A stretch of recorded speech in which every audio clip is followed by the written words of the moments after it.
Welcome to Lockbox, a podcast providing real estate professionals with action items for success. My name is Jeffrey Brogger, and I'm going to be your host. I'm the founder of two real estate marketing and tech companies, STEEZY.Digital and realnurture.io. In this podcast, you'll learn from top 1% real estate and mortgage brokers the exact secrets to their success. Welcome to Lockbox.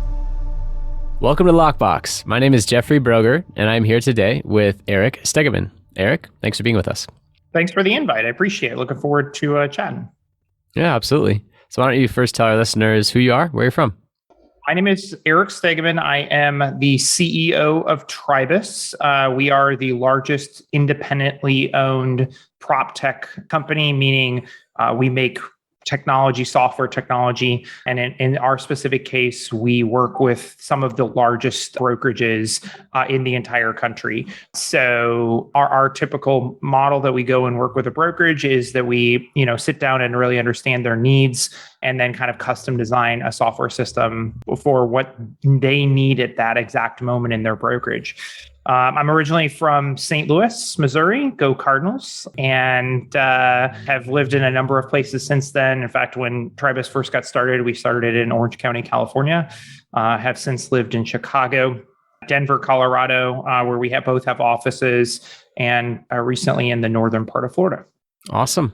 Yeah, I'm in Orange County in Huntington Beach, so well done having some time there. It's a good spot out here, but Florida. Beautiful. Awesome as well. So what got you into the real estate industry? It's kind of a funny story. I did not imagine I would be here 21, almost 22 years later. But I actually got into real estate to pay to go to college.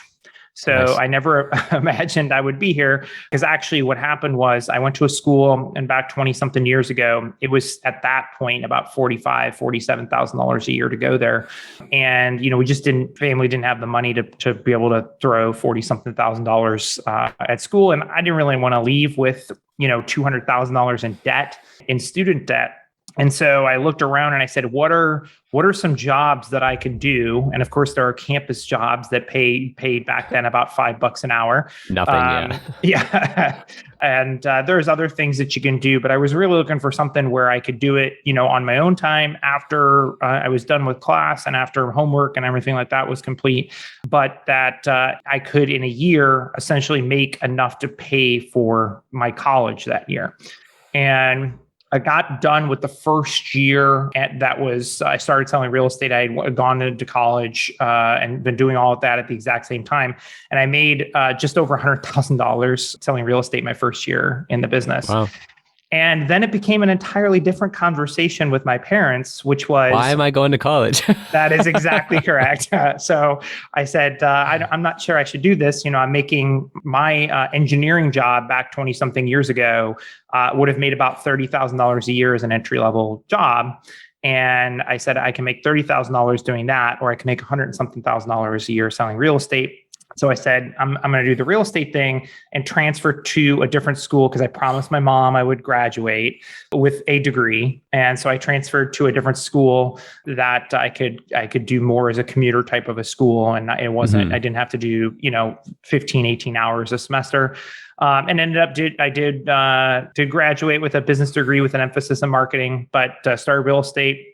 I did really well at a big brand. And then about 18 months after that, I decided to start my own brokerage. My brokerage had implemented a transaction fee. And 20 years ago, this, particularly in St. Louis, Missouri, was absolutely unheard of a transaction fee. And so my clientele that I had was friends of family members, was my friends, was investors that I had known, et cetera. And so I didn't feel really comfortable. So I'd been eating that transaction fee. And so I said, I'm going to go start my own brokerage. This can't be hard, right? Well, I still to this day say that the one of the biggest accomplishments I ever had was I ran that brokerage for almost 7 years before I sold it. And at the time I sold it, we were the largest independent brokerage in St. Louis. But that's not the biggest achievement. The biggest achievement was starting a brokerage at 21 years old, and running it for almost 7 years and never getting sued. I still don't know how running a brokerage for that at right when I turned 21, how we never got sued for anything. But yeah, so we did that. I did the brokerage thing, ran the brokerage, built it from 0 to 128 agents. The day that I sold the company, we were really gaining some steam. And then somebody made me an offer I simply couldn't refuse to buy the company. But they had this non-compete clause. And I said, look, all I've done since I was 18, 19 was sell real estate. What am I supposed to do? And because they also said you can't sell real estate to anybody that's not a direct relative. So I said, okay, well, what if I keep all the software that we developed to run the brokerage? What if I keep all of that and I'm not going to sell that to you? I'm just going to license it back to you. And then I'm going to go to other brokers and sell that software to them. But I agree for the next 3 years, I won't start a brokerage. That sounded great to them. And here we are now 12 years later on the Tribus side of things that what we do, the core of what we do really came out of the fact that we started it at a brokerage. Yeah, that's interesting that you built a brokerage from 1 to 128 agents in your early 20s. And then from that experience, the kind of secondary just systems you're putting in place to just run and scale that brokerage, all of a sudden, 7 years later, when you sold, then you had a non-compete became the main thing. And, you extracted it and were able to then monetize that and then put all your focus into it, right? And continue to invest. And then you probably have the resources to put a team around it and a really solid foundation of the knowledge of what's needed. So very interesting story. And now with Tribus today, I saw on your website when I clicked products, it was like size 8 font, like 10 lines with like 8 rows of just all these products. I was like, wow, there's a lot of depth here. So why don't you give the elevator pitch for Tribus, and we can dive in a little bit deeper after that. Sure. What we do, I tell new employees that start to try this because I still talk to every single new employee that we hire in some way, even if it's just for lunch. But I talk to them and I explain to them, essentially there's a reason why we have a month-long process before any employee is allowed to talk to any customer. And the reason is what we do is both a mile wide and a mile deep. And there's a reason why there's not very many competitors in our space, and why a lot of them that have been in our space for a while have all been gobbled up and just aggregated into large organizations. Most recently, obviously, there was Property Base that got bought by Lone Wolf, which they were at one point a pretty big competitor of ours.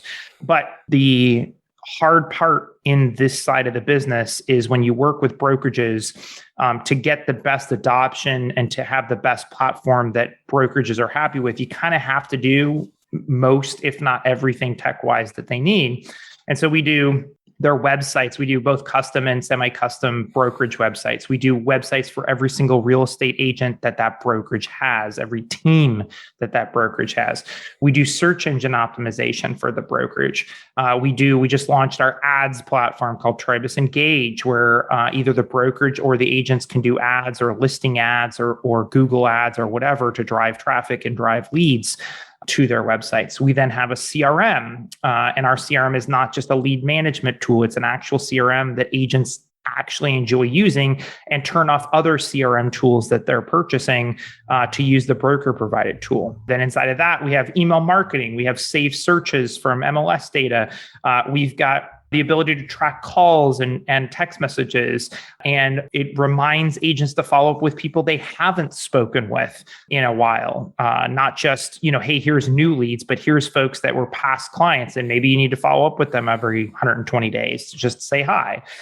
So we've got all of that. We have a basic transaction management system that's inside of there. And while we don't do the signing or the document side of it, we do keep track of the data and then use that for some custom reporting and coaching systems that we've built in, where an agent or their manager or the company representative can go in there and see what the exact track record of that agent has been this year, or what their office track record, or what their regional track record is, how much they've sold, what their average days on market are, what their average list to sale price is. So we've got that built in. We have a number of other tools that are in there as well. So like, for example, print marketing. We do automated print marketing delivery to the agent anytime they get a new listing.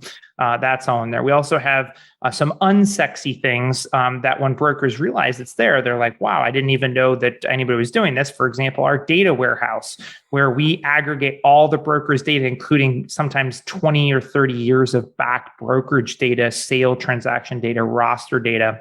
And then we can do all sorts of really cool AI things for them based upon that, like decide where to put new offices, or decide, what agents are a best fit for them to be recruiting right now.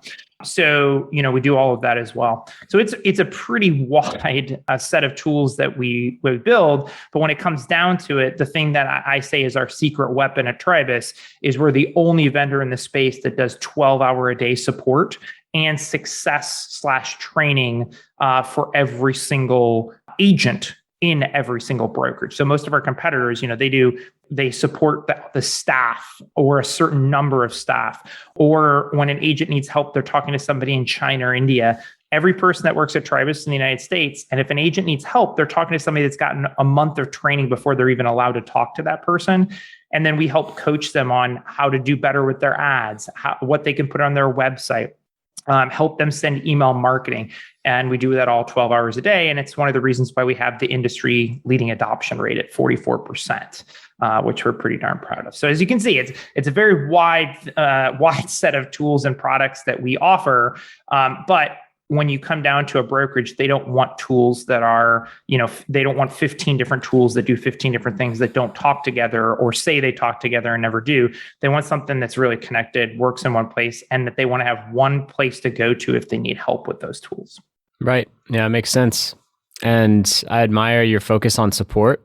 I conducted extensive market research when I launched my info product business geared towards teaching real estate agents how to do what my digital marketing agency was doing and do it at a fraction of the cost, because it's not taking us time. You're licensing our intellectual property to launch ads and things that we've proven, but it takes the agent time to go through, watch the videos, learn.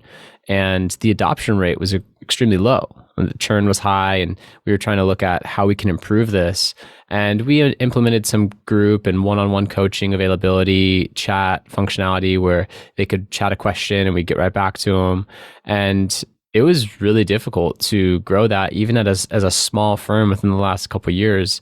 So to now extrapolate that to what your business is, and to offer that level of support for that wide of a user base is, it's admirable. And, Thank you. Past that, I also admire how you have a lot of different products, but it doesn't seem like the individual products were diluted by the focus being split, right? It seems like they all have a lot of depth to them. They all have a lot of functionality. And one thing that you mentioned that was really interesting was about the AI, looking at their data and being able to then tell them where to put an office. Never heard of that. That's awesome. Put a second office, because whatever it is, 34% of their clientele are in that area and they seem to have success in that area, whatever the AI is doing. That's really cool. And another thing that you mentioned was what type of agent to recruit next. Now, I want to dive into that, because not only did you scale a brokerage in your 20s from 1 to 128 agents, something that very few people will ever do, get a brokerage over 100 agents in and of itself is just a feat, but to do it in your 20s is incredible. So obviously there's a bit of a recruiter in you, and you knew that was a need when you took the software or, picked up the software that you had built and, now built Tribus. So with recruiting, I'm very interested to know what the AI is doing or, you don't have to give away trade secrets, but like as a broker, what is that telling me? Like, how is that benefiting me from recruiting? Because recruiting, I can tell you, is a big pain point and a common request to me as a digital marketing agency owner. Hey, can you help me recruit? So, Yep. What kind of solutions are you offering in that realm? So, it comes down to each independent brokerage, right? And, what I say about Tribus having secret sauce and a few different things, this is probably one of them too, is our competitors have Wall Street funding in some cases 40, 50, $60 million of funding. Their model that Wall Street has suggested to them is you have to have a one-size-fits-all approach. So it has to be something recreatable that you don't have to spend hours and hours and hours with the brokerage to understand them. It's got to be flick on a switch and start making money from that potential client as soon as you're done selling them. And the fortunate thing is in real estate, it just doesn't work. It's why the adoption rate of the average broker provided tool is less than 10%. And in some of our numbers, it's 6%. And so the answer to your question is actually, it's about learning the brokerage. So we actually consider ourselves at Tribus more consultants than we do technologists. If you've ever heard of like Accenture or any of these business consulting companies that happen to do tech, we actually put ourselves closer in that vein than we do, comparing ourselves to like an Inside Real Estate or a Boston Logic / Property Base. And the reason why is before we even allow a company to get through the sales process, we know things about that brokerage that, how they recruit, what their support staff is, et cetera. And so we start building more or less models just internally, even during the sales cycle when we talk to the brokerage. And then we talk to them about how they're doing recruiting or how they're having their agents work their CRM system or how they're doing digital marketing. And through that process, we come to learn who's going to be the right person to fit in. So to answer your question about recruiting, it really is different for each brokerage. Some brokerages want can they fog a mirror process? We really encourage them not to do that. We try to say, hey, there's a culture, let me give you a really good example. One of our clients, Remax Results, they're the largest Remax in the world. They have about 1,400 sales associates, and their average sales associate closes 26 plus transactions in an average year. So if you think about that, 1,400 people, 26 transactions, pretty amazing. And in fact, there's another brokerage in the state of Minnesota that has 5,000 agents that closes less than half as many transactions as this particular brokerage does. And, what's their special sauce, right? It's really clear. It's A players, right? So that particular brokerage, if they recruited newbies, if they recruited people that didn't know what they were doing, they would irritate the people that did know what they're doing. So for them, it's a matter of identifying not only who are the people selling lots of real estate, but also who are the people that sell lots of real estate that are looking to not have everything always be all about them, and that they're going to play on this team that's, the all-star team, right? And what happens if you watch all-star games in any sport, when the teams lose that are on all-star teams, it's like somebody tried to run away with it on their own, right? And at Remax Results, something that they've done really amazing is their brokerage. They have all of these all-stars that work and have their licenses at the company, but they play really well with each other, right? So when one of those players says, hey, look, I do this market really, really well, and then somebody wants to go buy some land that's 50 miles away, and that person obviously could go help them, especially when you have an MLS that covers that kind of breadth, that they could go do that. They don't do that. They say, hey, look, let me get you referred over to this amazing partner that I have inside of the company, and they'll be able to help you out. So it's not always all about them. So for that particular brokerage, who they recruit it's not based upon sales tactics. It's not based upon, beating people down to convince them to move their license. It's a matter of finding the right people that they want to work with. We have another brokerage in Northern Florida, Scenic Sotheby's Realty, and they do the exact same thing. You don't walk in and say, I want to go work at Scenic Sotheby's. They, for 2 or 3 years, are watching you and figuring out if you'll be a good fit, hearing if you've done a transaction with one of their agents, hearing if you're a jerk, and in your text messages back and forth that you sent to the other agent, that you're clearly just a bad person. They don't want that, right? And so each brokerage is a very long answer to your question, but each brokerage is really different in terms of how they do things. And it's a matter of learning those and then building your models around that. And some things you can model, right? So, hey, look, we know we're really good at taking people that in their first year did at least 2 million and turning them into $10 million producers within 2 years. That's a model, right? And we can find that person and see that they're going to fit in really, really well. But then it's up to the recruiter and the things that tech can't do. And that's what I love about this business is tech does a lot of things, but it can never do everything. And so the tech can say, hey, Mr. or Miss Recruiter, here's somebody that we think might fit really well based upon what the numbers say. But now it's up to you to really sit down with that person and figure out, is this somebody that you're going to want to hang your hat on, right? Right. Yeah, it's very true that tech can do a lot, but when it comes down to it, this is a people business. Most businesses are. And especially with recruiting, it is so important, in my opinion. I used to be a recruiter. It's so important to find out not what you want, but what they want.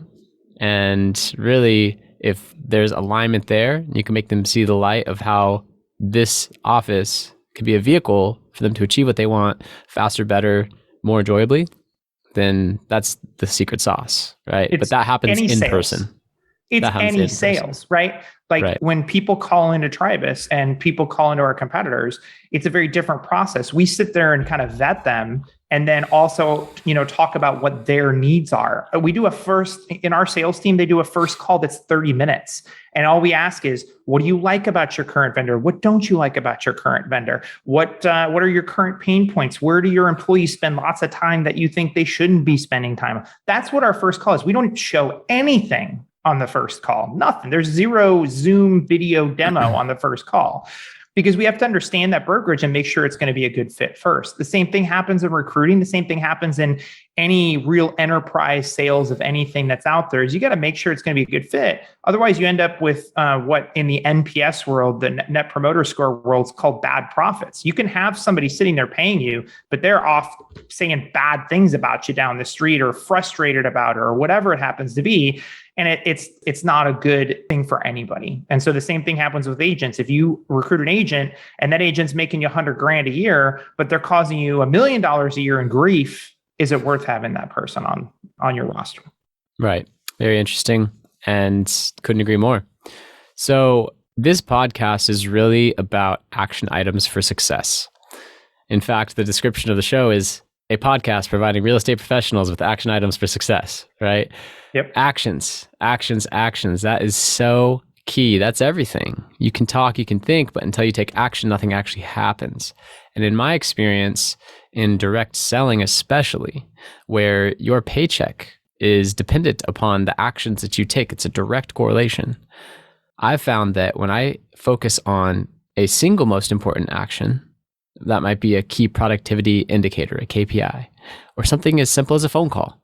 If that's my action, and I focus on that one action consistently over time, the results just come. They just do.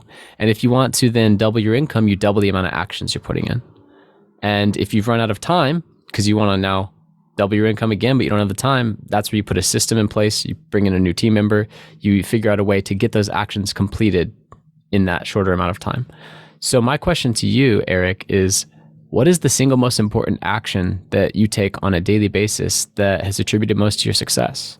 And this can span all the way back from your college years, when you then scale the brokerage by the, bootstrapped a brokerage to 128 agents, all the way up to today, or something more recent as a revelation. But, what is that like single most important action every day that attributes most to your success? Let me give you two answers. And I'm going to give you one from when I was an agent, because that's, your listeners. Super relevant to my audience. Exactly. Yeah. And then I'll give you what I do today. So when I was an agent, I read a book when I first started selling real estate, and it changed my life and it changed my entire life trajectory. And that was a book by Daniel Kennedy called How to List and Sell Real Estate. Easiest book title in the entire world, kind of a very simple thing. And it goes out of print, but I encourage everybody that's listening, get the book from Amazon. It's simple items. However, it's what'll separate you, I think. And one of those things is, that I did when I first started was every morning I learned what was going on in my market. I learned what was going on in every single listing, near every single listing that I had.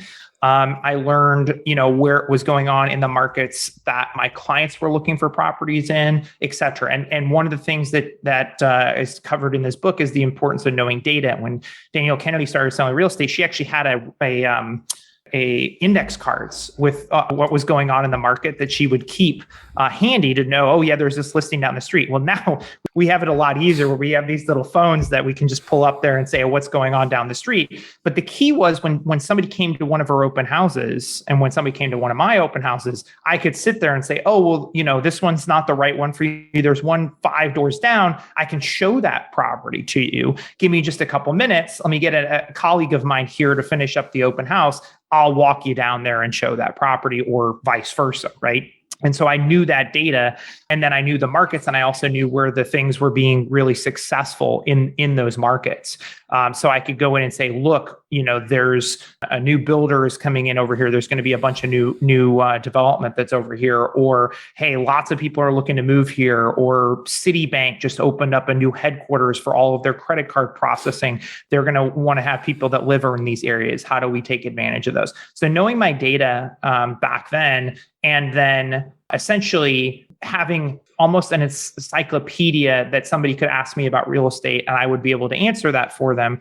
And, not everybody can remember everything, but you try to remember enough that you can say, oh, blah, blah, blah, blah, blah. And let me send you over a report real quick, or let me send you over some listings that matter for that. That was incredibly effective for me because I became known as the guy that had the information, right? Yep. That was when I sold real estate.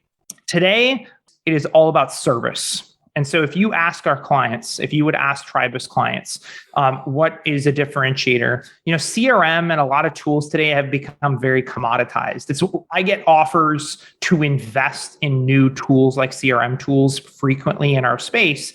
And people think I deny them because of, us already having a CRM. And that's not accurate. It's really, CRM has become mostly commoditized. We charge per user for CRM. We charge per user for websites. But what we really provide is a level of service that is unmatched because of the knowledge that we have in the industry and because of the care that we have for our particular customers. So we take really good care of our individual customers.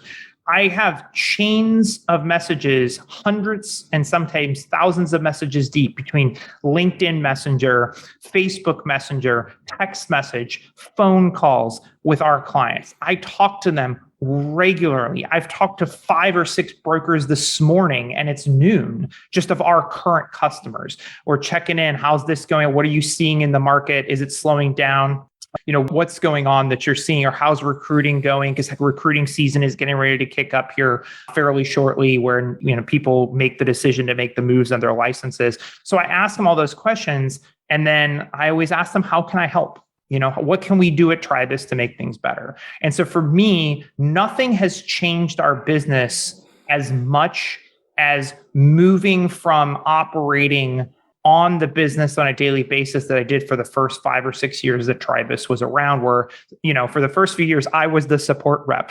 I was the project manager. I was, everything as we were getting up and running, to the position where I can do now, which it relies on the fact that I have a phenomenal team of people behind me, but it allows me to pick up that phone and just talk to our clients and check in with them and see how it's going, and try to help them in any single way possible. And remember that we are a service organization, a consulting organization that happens to sell technology, not vice versa.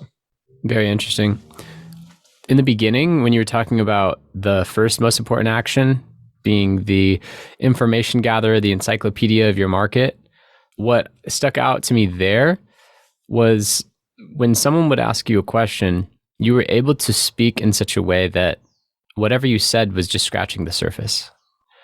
And that is so important, the ability to be brief, but still be concise and get the message across. And when they have another question, you easily can answer it. When they have another question, you can easily answer it. That is so different from how most people verbally vomit because they have nothing to say and they're trying to make it up. And you're trying to get them to, shut up for a second to get a word in.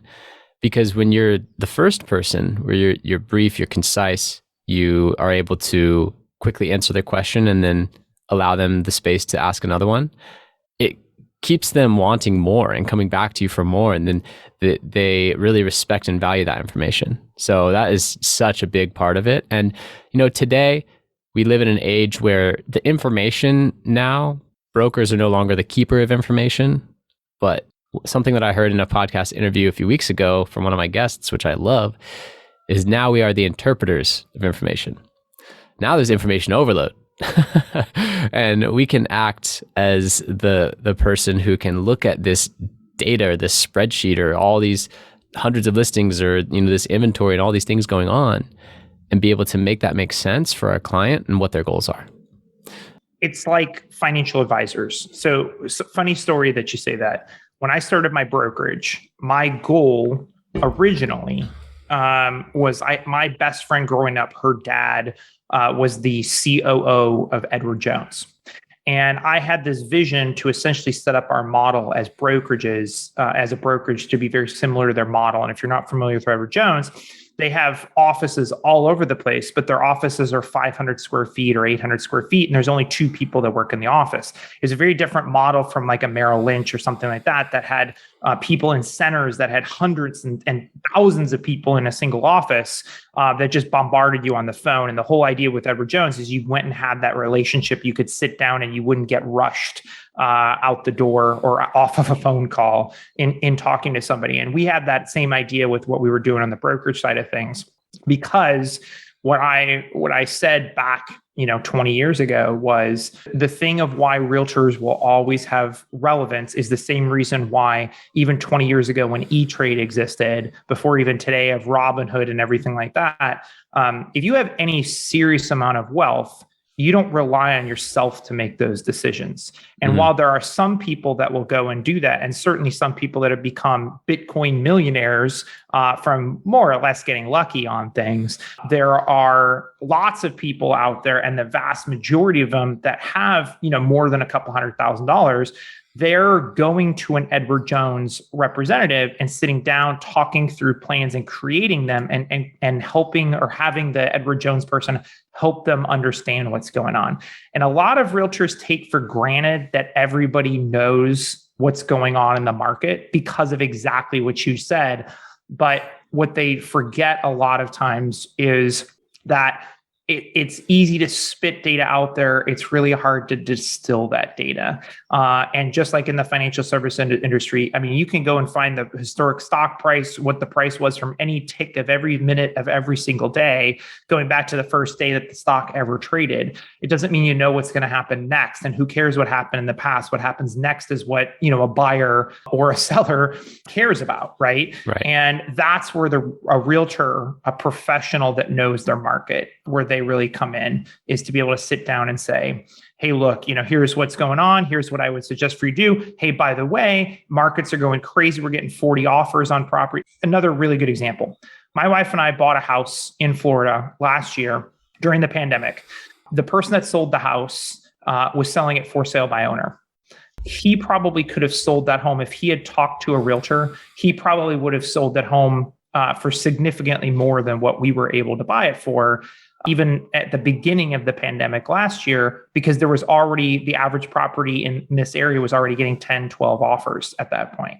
But he didn't speak to a professional. He said, I know what I'm doing. I'm going to go and sell my house. And we were able to get a pretty good deal on that house because of it. Whereas if you hire a serious professional that really knows what they're doing, that person, like the realtor we use to buy the house, that person steps in and says, by the way, I've distilled all this information for you. And you're getting a steal. And I would have paid, she was telling me I would pay way more for this house. Whatever happens, take the deal because you're getting a steal on the property, right? So it's a perfect example of the difference between having that serious professional and that person that knows what they're talking about and then trying to do something on your own. Yep, absolutely. Super important. And there was a moment in there where I had something, but the second example threw me off. So sorry. All good. No worries. You This is said a great about being example. concise. I'm not sure anybody's ever said that I'm Mr. Concise. I try to sprinkle things in, and I've always tried to be knowledgeable on enough stuff that I know my lane, and I could sit there and talk about that lane. And for me, real estate is definitely one of those things that I could sit there and talk to you about all day, every day, because I'm just passionate about the industry. Right. But in that way, I'm probably not concise. But if we have a conversation, we can go banter back and forth, and I could probably from my head call off a lot of information for you. But you're right in that some people try to get in there and BS it for other things that they don't know about. And even to my team, I tell them, don't guess on something, never guess on anything. Say, let me look into that and get back to you, is a way better answer. And people were, I think in the long run, particularly, they'll respect you more if you say that and get them a right answer than trying to guess on something and be wrong. That's right. So is there a question that I should have asked you or anything that you'd like to elaborate on from earlier?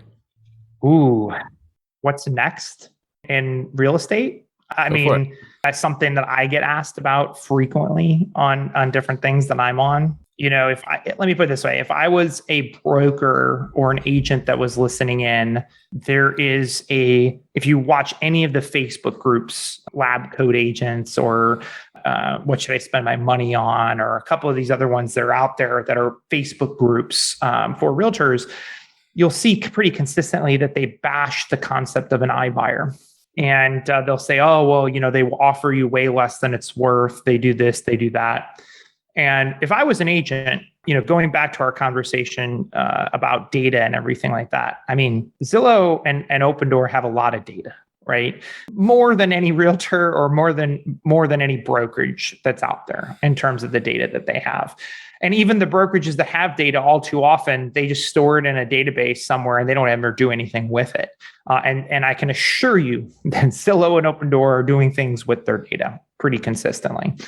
And the worst thing that I see agents doing right now is looking at these iBuyer type things and just completely throwing them under the bus and saying, oh, well, the offer's terrible. Well, the problem, folks, is they're not so terrible anymore. They were when it first started. It was definitely UGG buys ugly houses. Do you remember UGG buys ugly houses, the home investors, where it was, hey, let's offer 60, 70 cents on the dollar for the listing, even minus the fix-up costs, so 60 cents below the fix-up costs that were there. That's the way a lot of these offers were in the beginning, but then the data got better and better. And I've certainly seen transactions now, particularly in Denver, where we have a big office. I've seen transactions where they're overpaying the market. And I actually had on our podcast, I had somebody from Opendoor on there, and we have a Zillow interview coming up here pretty soon to talk about it. And so they're actually overpaying the market in a lot of cases because they have the data to say, we know that if we hold the property for 2 months, that it'll be worth it and we'll cover it, and we'll generate lots of leads. We'll generate lots of, referrals that we can send agents. We'll generate mortgage leads. We'll generate title leads. We'll do all of this during that process. And so the worst thing I think an agent could be doing right now is not making one of these tools an arrow that's in their quiver. So if I was an agent listening to this, you're talking about being successful. The agents that I've seen really successful are not the ones poo-pooing these types of offers. They're presenting it alongside them working there. So we have agents, that are Tribus customers inside of their brokerages, and they'll say, hey, traditional sale, that I sell it for you. And then here's what Opendoor's offer is, and here's what Zillow's offer is. And they'll present the real information. Now, Zillow, Opendoor, a common misconception is that, an agent doesn't make any money on those. Those companies will pay commissions to an agent. Now, it's not 3%, but they will pay something for you essentially sending the business over to them. And so you can at least make a couple bucks on that and then try to get the buyer side of the transaction, right? But in some cases, a seller is going to sit there and say, the best option for me is to sell this home in 2 minutes, and I need to sell it as fast as I possibly can. And I don't care if I don't get the top dollar for it. Now, in other cases, like I said, in Denver, they're overpaying what even a competitive bidding environment is going to be. So if you go get a Zillow offer in a market that's real hot, Denver being one of them, Raleigh, North Carolina being another one, Austin, Texas being another one, it's likely that offer, even after all the fees and everything else that they put into it, it's likely that offer is going to be probably better than even a multiple offer situation is going to be. And realtors aren't willing to believe that right now, but it is a pretty accurate thing. A piece of advice to agents that are listening in and to be successful and to be a trusted advisor, like we were talking about, is to present all the options that are out there and not take anything for granted. Always keep an open mind for everything. Do your research. Know whether the offer is better or not, but present all of the information with information overload, and then distill that and say, hey, look, here's option A and here's option B. And whatever one you choose, I will be supportive of you because I am your real estate advisor. And I'm going to be here today, tomorrow, and in years to come when maybe there's no more Open Door, or maybe when there's no more Zillow offers down the road somewhere. Well, that's a great projection. I know that my top clients, they include it in their listing presentation. They just offer options. And many times they still come in where if, for example, there's some deferred maintenance and they want to do some repairs, one of my clients in particular offers a cash advance. And then from that, then they're able to get significantly more than if they just sold to the iBuyer today. But he compiles the iBuyer offers for that property and includes it in his listing presentation as an option. Yep. It's here to stay. I agree that, you have to know your competitor. You have to. And you should never negatively talk about your competitor because it doesn't look good on you, honestly. And that's been my experience in direct selling, is like, know where your competitor's strengths are, know where your strengths are, and then you can educate the client on what's best for them. And in many cases, it will be to work with you directly. But like you said, you can refer to an iBuyer and they'll give you a referral fee. So really astute point. Appreciate having you on. How can listeners contact you? Sure. So they can, certainly listen to our podcast, which, I'm always a big believer in listening to as many of these types of things and getting information from lots of different sources. So check us out. You're listening to this podcast, maybe also subscribe if you like podcasts to our Brokerage Insider podcast for agents, because we don't sell anything directly to agents. But, if you're an agent listening, at least subscribe to our podcast called Brokerage Insider that you can find that's out there. And then number 2 is check us out at Tribus.com. That's TRIB like boy, U like uniform, S like Sam.com. Check us out there. And, if your brokerage is looking for tech, or if you're a staff person or executive at a brokerage and your brokerage is looking for tech that comes with the greatest support that's out there, definitely, give us a ring or reach out to us at Tribus.com, where you can read. We don't hide anything. That's exactly what you were talking about there. Is pretty much every feature for every one of our products is right there on the website. And you can research everything that's on there, and we're happy to get you some pricing and see if it's a fit. Awesome.